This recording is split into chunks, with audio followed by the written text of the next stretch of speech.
and a 55. And the speed limit was 70. Okay, perfect. 55. How do you determine the speed limit? 55, yes, sir. How do you determine the speed limit? It's the posted speed limit.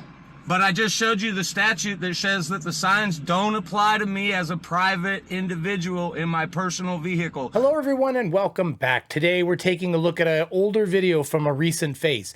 You may remember this guy from a recent video where he was being escorted from his personal conveyance. Put yourself in the vehicle, sir. Otherwise, you will be forcibly removed. Thank you, sir. Don't touch me. Please do me a favor. I do not consent to any searches or seizures. Stand for it, sir. Put your hands in the vehicle for me. I will not.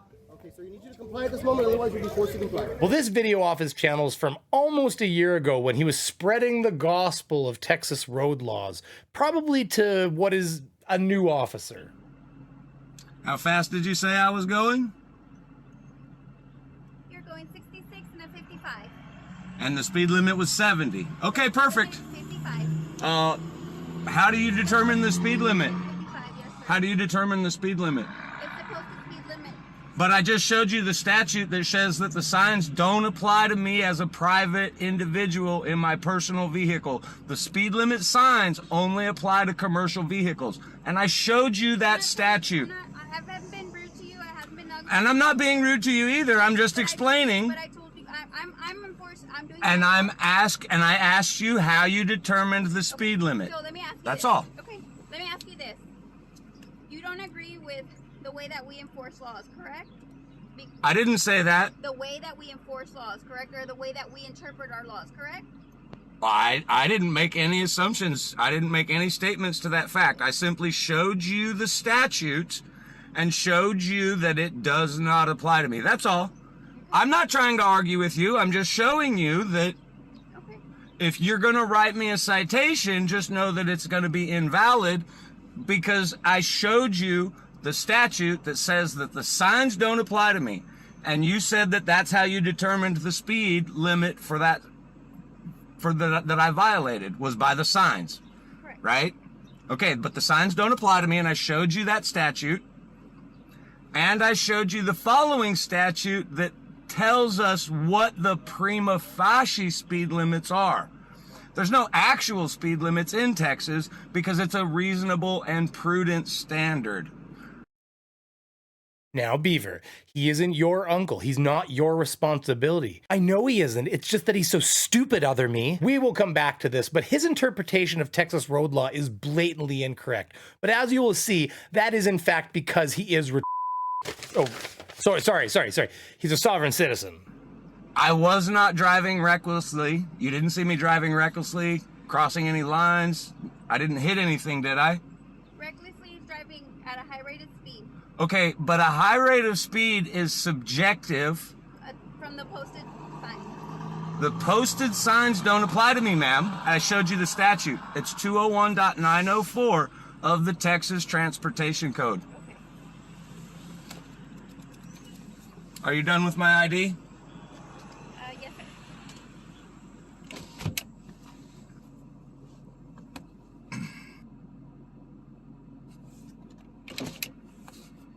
Do you have your insurance card so I can do the VIN?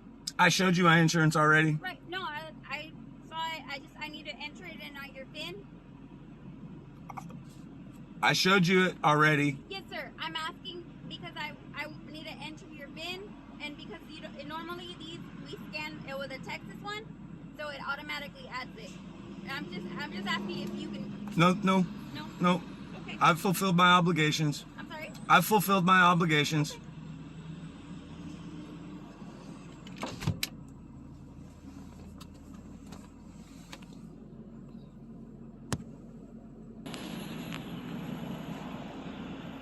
Want me to stand closer? That doesn't bother me. It's Okay. just Can you documenting. verify the year model of the vehicle? No, I'm not. I don't answer any questions. I'm sorry. I'm not going to answer any questions. Okay.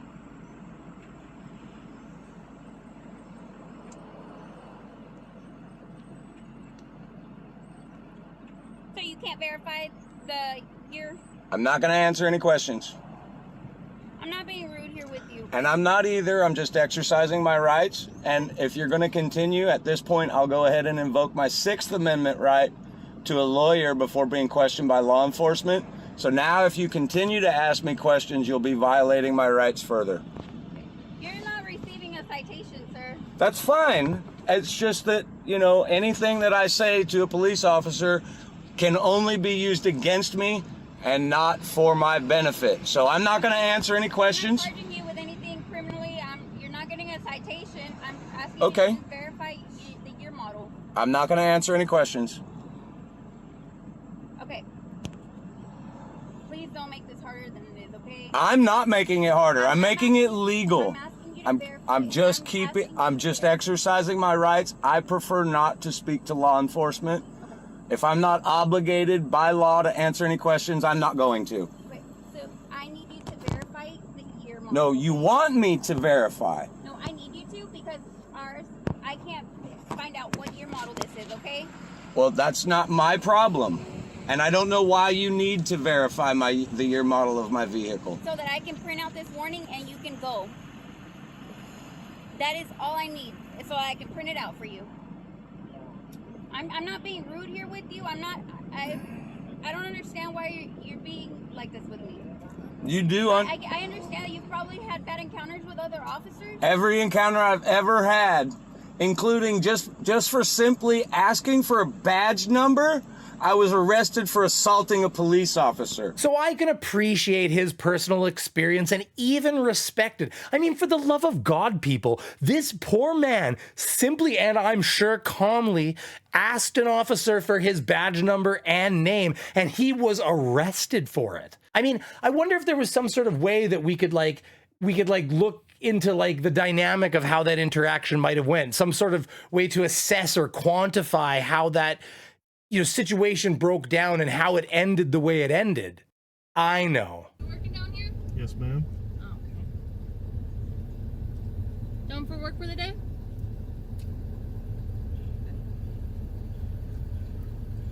Alrighty. Both you citizens? Yes. You're a citizen, sir? I don't answer questions. You actually do have to answer if you're... I actually don't have to answer any goddamn questions because I have a Fifth Amendment right not to answer any questions. Federal immigration checkpoint. Yes, you do have to answer Right. if you're a U.S. citizen. And we're 100 miles away from the border. No, you're not. I have not. You're not. You're Well, within I the am law. within the United States. I have a Fifth Amendment right not to answer any questions this is a without a federal- lawyer present. I'm invoking my Sixth Amendment right. Do whatever the you got to Sir, do. This is a federal I have immigration no checkpoint. statements to make, and I'm not answering any You questions. do have to answer if you're a I don't have to citizen. answer a goddamn thing. Fifth Amendment. Yes, you do actually. I don't have to answer You can any see the sign thing. right there. You do have to answer if you're a U.S. citizen. I don't have to answer a goddamn All right, thing. then you can park right up there. You do We don't have answer to it. park right up there. Yes, you We'd do. like to be free to go on about our This is a way. federal immigration inspection. You do I answer if you're a understand that. citizen. And I have a federal Fifth Amendment right to remain silent, bitch. I don't answer questions. Leave me the alone. What the do you want? Boy, that escalated quickly.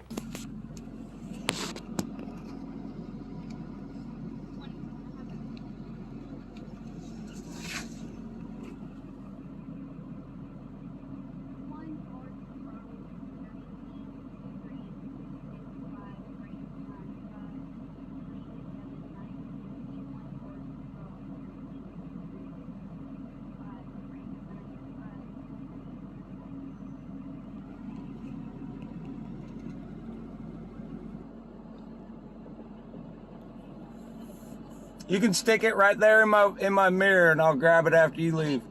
Like I said, it's just a warning. There's no court actions or fines, okay? That's fine. All right. Just want me to stick it in here? You can stick it right in the mirror, right there. In the mirror. In the mirror. Right here? Yep, that's perfect. All right. You have a nice day. You too. Be safe. All right. And I hope this encounter was better than... Yeah, it's fine. I do encourage you to read the actual statutes, though, so that you're fully aware of them. 201.904, very important. Actually, This- I'm gonna write them down. Yeah. I do want to read exactly what you're saying because Awesome. I'm enforcing the law that I was taught. So, but you're informing me of this, and maybe I read it wrong or something is not being done correctly. Now, before everyone beats down on this officer for her understanding of the law, I want to point out that I believe this is a training issue. I believe that police forces should be making sure that they're training their officers to a level that when they encounter this kind of ridiculousness, they can cut through it all and get to the point. But why don't we look at the codes that he cited? This code refers to commercial vehicles and simply states that if he were a commercial vehicle, he would also have to follow the posted speed limits and could even have a separate set of signs to follow than ordinary traffic. And the other statutes he'd want to refer to are these ones. Code 545.352 states, a speed in excess of the limits established by subsection B or under another provision of this subchapter is prima facie evidence that the speed is not reasonable and prudent and that the speed is unlawful. Part B simply states that unless there's other hazardous reasons to lower it even further, that these are the prima facie speed limits. But one thing you will notice is that all of these are based on outside of urban areas where it is unposted. And let's not even bring up the fact that the entire next several sections are basically all the different circumstances in which they can decide or even declare a new prima facie limit based on simple road studies that determine that it is unsafe. So really, what it actually says is that any moment they can kind of declare up your nose with a rubber hose and change the rules, change the actual prima facie speed limit to whatever they choose. So this idea that there is a set speed limit that is not alterable is really quite ridiculous, and frankly, it's absurd even. It doesn't even make sense. That's actually not how the road works in Texas. And the 201.904 is very important because it tells you who the signs apply to. And the signs only apply to commercial vehicles. That is 100% not what it says. It does say that they are required to erect signs for commercial vehicles, but what it doesn't say is it doesn't say anything that omits regular non-commercial traffic from following a similar set of posted signs. And just like I stated, there are entire sections devoted to all of the reasons why they can just change the rules. But let's face it, did we expect a guy walking around in a pair of safety goggles to do anything but pick cherries? That's gonna be it for me today. If you made it this far and you haven't, think about hitting the like button, maybe subscribing, or even becoming one of my fantastic patrons or members. Thank you very much and have a great day.